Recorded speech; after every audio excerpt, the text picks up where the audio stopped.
കാട്ടിൽ ഇരുട്ട് കനത്തു. കാറ്റ് മുഴങ്ങി വീശി. മരങ്ങൾ വിറങ്ങലിച്ചു. മഞ്ഞ് ചുറ്റും കെട്ടിപ്പിടിച്ചു. വഴിയും ലോകവും ഒറ്റപ്പെടുകയായിരുന്നു. നിലത്ത് വീണ മനുഷ്യൻ നിറച്ച് കണ്ണുകൾ തുറന്നു.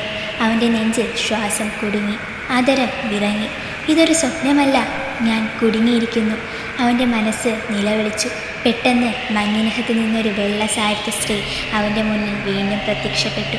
അവളുടെ കണ്ണുകൾ ജ്വാല പോലെ ചുവന്നത്. മുഖത്തൊരു ഭീകരമായ ചിരിയുമുണ്ടായിരുന്നു. നീ ഇവിടെ വന്നത് നിന്റെ ഏറ്റവും വലിയ തെറ്റാണ്.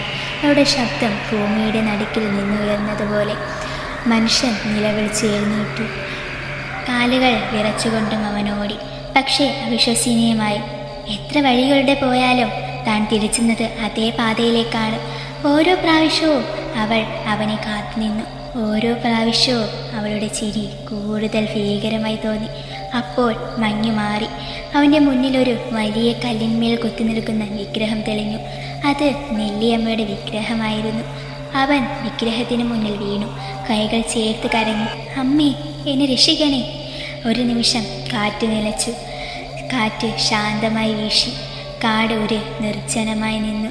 പക്ഷെ പിന്നെ അവൻ്റെ ചെവിയിൽ കുത്തിക്കയറിയത് അവളുടെ പൊള്ളുന്ന ചിരി മാത്രമായിരുന്നു.